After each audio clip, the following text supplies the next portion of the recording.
Magandang araw at magandang gabi sa inyong lahat. Isang mainit na pagbati sa lahat ng solid supporters. Welcome na welcome po kayo dito sa aking YouTube channel. Guys, nandito po tayo ngayon hindi para mang-bash, hindi para magdagdag ng gulo, kundi para magbigay linaw sa mga napapanood, nababasa at pinag-uusapan atin sa social media. Lalo na doon sa mga kumakalat na interpretasyon tungkol sa mga share post ng ating Lady Beyonce. Sa mga nakaraang araw, mapapansin natin na may ilan sa ating mga ka-EDC na parang nawawalan na ng gana, nalilito o napapaisip dahil sa mga simpleng share post na ito. May mga nagsasabi na tila may pinapatamaan, may pinaghuhugutan o may pinagdadaanan daw si Lady Beyonce. Pero mga kaibigan, linawin natin ito. Hindi lahat ng sinishare ay may pinatutungkulan. Kung mapapansin ninyo sa thumbnail natin, yan po ang ilan sa mga share post na naging usap-usapan. Dahil sa samut-saring naririnig at nababasa sa iba't ibang platform, lalo na sa Facebook, napapaisip ang iba, sino ba talaga ang tinutukoy? May nagsasabi pa nga na nahihirapan na raw si Lady Beyonce sa pakikitungo kay Kalingap Edo o kay Kalingap Pedro. Pero para sa ating mga solid EDC, yung mga may tiwala at may alam sa tunay na nangyayari, ini-ignore na lang natin ang mga ganyang espekulasyon dahil alam natin sa ating sarili na okay ang dalawa. Isa pa sa naging issue ay yung hindi pagsama ni Lady Beyonce sa outing kasama ang mga beneficiary. Guys, kung iisipin natin ng maayos, malinaw naman ang paliwanag. Una, hindi po siya beneficiary sa outing na iyon. Pangalawa, ito ay binavlog ni Kalingap Rab at bilang nespeto, sinunod lamang ni Kalingap Edo ang tamang proseso at paggalang sa kung sino ang may hawak ng content. May iba man na nagsasabi na kung gusto, maraming paraan, at kung ayaw, maraming dahilan. Tandaan natin, hindi lahat ng desisyon ay kailangang ipaliwanag sa social media. At para malinaw sa lahat, nagkaroon na rin po ng paglilinaw si Lady Beyonce mismo sa live ni Kalingap JJ. Hindi siya sumama dahil may pasok siya kinabukasan. Alam naman natin na overnight ang lakad, kaya natural lang na hindi siya makasama. At siguradong nagpaalam naman ito ng maayos kay Kalingap Edo. Ibig sabihin lamang nito mga ka-EDC ay may komunikasyon at may pag-unawa pa rin sa pagitan nilang dalawa. Kaya wag nating bigyan ng mali siya ang mga simpleng share post. Uulitin ko guys, share post lang po yan. Mga-aring nagustuhan lang niya ang quote, ang litrato, o ang scenery. Hindi ibig sabihin na may pinapatamaan siya. Hindi ibig sabihin na may hugot na may kinalaman kay Kalingap Edo at lalong hindi ibig sabihin na galing iyon mismo sa kanyang damdamin o isipan. Kaya tandaan natin ito. Okay po ang dalawa. Maayos po sila. Walang dapat ipag-alala. Ang mas dapat nating abangan mga ka-EDC ay ang nalalapit nilang 2nd anniversary. Yang ang tunay na kaabang-abang at marahil doon mas malinaw nating makikita ang katotohanan at tuluyan ng mawawala ang mga issue at haka-haka. Aminin man natin o hindi, may mga taong talagang gustong pagsiklab ng issue. Gusto nilang paghiwalayin ang EDC, pero hindi po sila basta-basta matitinag. 2 taon na silang magkasama at 2 taon na rin may kasamang bashers.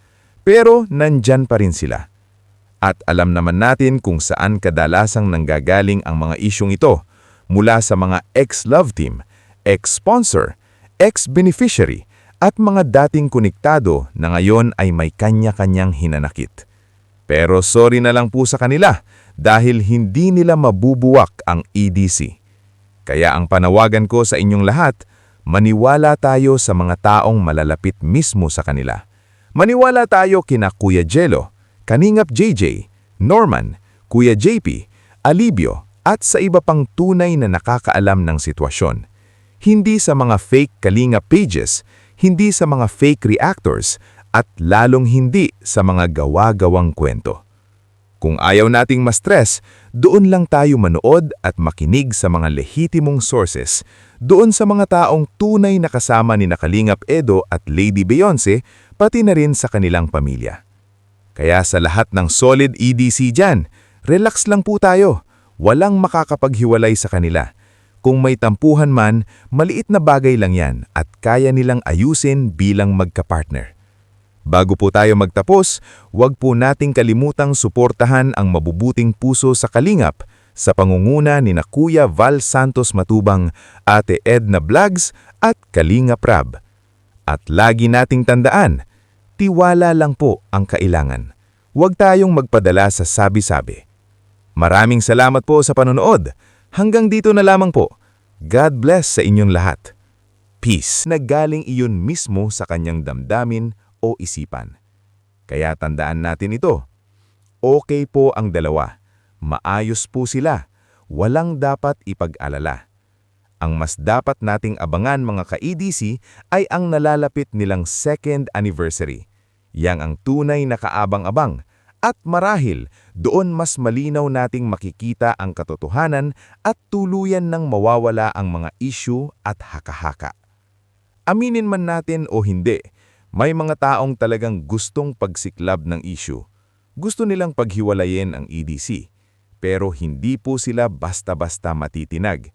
2 taon na silang magkasama at 2 taon na rin may kasamang bashers. Pero nandyan pa rin sila. At alam naman natin kung saan kadalasang nanggagaling ang mga isyong ito. Mula sa mga ex-love team, ex-sponsor, ex-beneficiary, at mga dating konektado na ngayon ay may kanya-kanyang hinanakit. Pero sorry na lang po sa kanila dahil hindi nila mabubuwak ang EDC. Kaya ang panawagan ko sa inyong lahat, maniwala tayo sa mga taong malalapit mismo sa kanila. Maniwala tayo kina Kuya Jello, Kalingap JJ, Norman, Kuya JP, Alibio at sa iba pang tunay na nakakaalam ng sitwasyon. Hindi sa mga fake Kalingap pages, hindi sa mga fake reactors, at lalong hindi sa mga gawa-gawang kwento. Kung ayaw nating ma-stress, doon lang tayo manood at makinig sa mga lehitimong sources, doon sa mga taong tunay na kasama ni Kalingap Edo at Lady Beyonce, pati na rin sa kanilang pamilya. Kaya sa lahat ng solid EDC dyan, relax lang po tayo. Walang makakapaghiwalay sa kanila. Kung may tampuhan man, maliit na bagay lang yan at kaya nilang ayusin bilang magkapartner. Bago po tayo magtapos, huwag po nating kalimutang suportahan ang mabubuting puso sa Kalingap sa pangunguna ni Kuya Val Santos Matubang, Ate Edna Vlogs at Kalingap Rab. At lagi nating tandaan, tiwala lang po ang kailangan. Huwag tayong magpadala sa sabi-sabi. Maraming salamat po sa panonood. Hanggang dito na lamang po. God bless sa inyong lahat. Peace.